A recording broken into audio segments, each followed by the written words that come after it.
group. Steve Kerr said that Draymond Green had a message for you at halftime. Can you talk about exactly what he said to you, what that meant to you, and how that helped turn things around for you? Yeah, excuse me. He just told me to slow down. When you want a game so bad, and the energy in the building and how we were trying to claw our way back into it defensively, that affected my offensive game. I was just rushing a little bit, not being decisive with my shots, and it was a nice little pep talk, get my confidence, and just come out in the second half and just try to make plays. All the way down the roster tonight, everybody made an impact on the game, and it was a fun night in front of our home fans to take care of business and give ourselves new life going into a Game 7, so it was fun.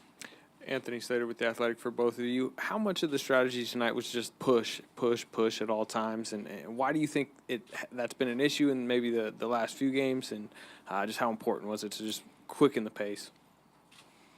It's important because that's how we play. The key is to not foul and not turn the ball over. Because when that happens, the pace slows down. It kind of gets where they want it. They get a little bit of rest and can set up their offense. And if we make or miss, if we push and just be smart with the ball, good things will happen. Guys will find open shots, and for the most part of the game, after those first 7-8 minutes, we figured it out. Janie McCauley from AP. What do you, Clay just said he is made for this, born for this, to do this in big games. What do you both remember from that 2000? Please don't go there. What do you both remember from the 2016 game at Oklahoma City? Next question. I think we both blocked that whole year out of our memory. For sure. So we're good. This is for Kevin, Rick Tittle, 95.7 The Game. After the slow start in the first quarter, it seemed to me when you got that block, it kind of re-energized your game. Do you feel that too? Yeah, for sure.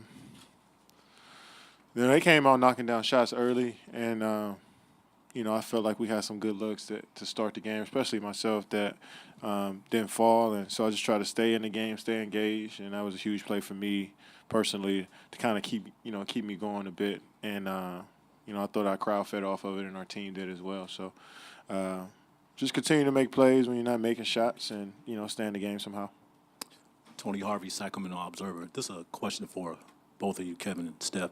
What is it like playing with Jordan Bell? I mean, he's running around. He doesn't look like he missed many defensive assignments. Does he really make you guys feel comfortable out there with the minutes that he gets? He's a confident guy. That's one thing about him that's consistent. Whether he's in the rotation or not, I think he's real observant, trying to figure out, when his moment's called, how he can make an impact. And I think he's just fearless. As a rookie coming in this type of environment, you can kind of go into your shell a little bit, and he doesn't have an issue with that at all. And so when coach is confident to throw him out there, whether he gets a stop, makes the right pass, makes a mistake, whatever it is, he always tries to find a way to keep playing hard. And can't say enough about a rookie in that type of situation, similar to Pat last year, the way that he stepped up. So doing it in different ways, and it's great to have him.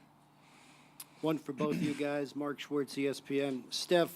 Steve was in here earlier kind of giving some insight about why Clay does have the ability to perform like this when you're down 3-2. He says it's because he just wants a hoop. He's so comfortable in his own skin, he doesn't think about anything like that. How much of that is responsible for his ability to come up so huge?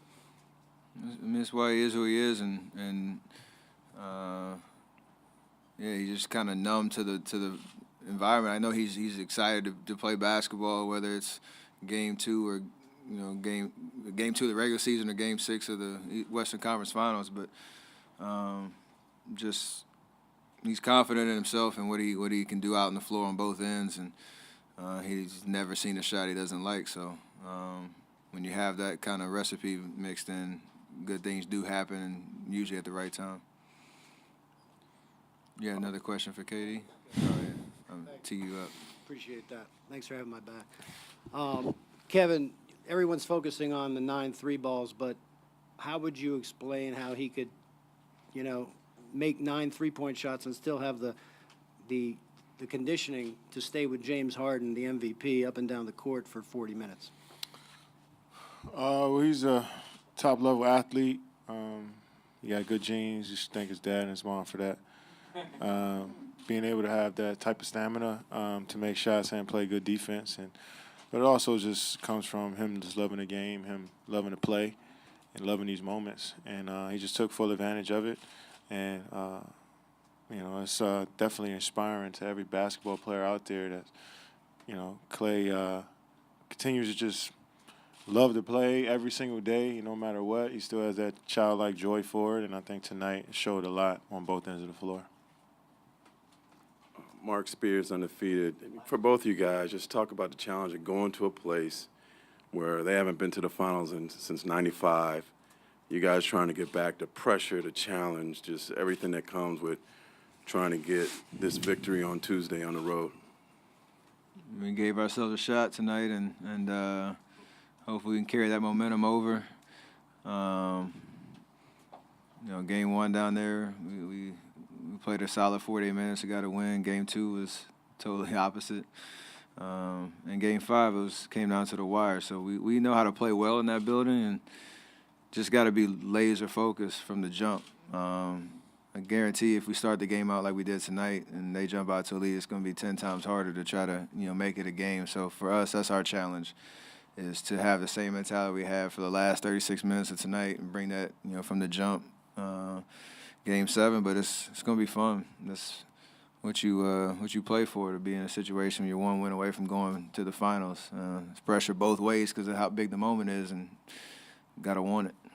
Last one for Monty. Monty Poole, NBC Sports Bay Area. This is for. Yeah, it's a great opportunity for both teams to come out there and just play a great brand of basketball. And I know for us, we're going to come out there and be ready to play from the start of the game. We put ourselves in a position now to have one more game to try to get to the finals, get back to where we want to get to. And, I think guys are ready for it. So, we're looking forward to going down there and, locking in and, being who we are. And, can't wait till Tuesday. Monday. Oh, Monday. sorry, Monday. Who said Tuesday? I don't know. He said, Yeah. he meant My Monday. bad. Monday, yeah.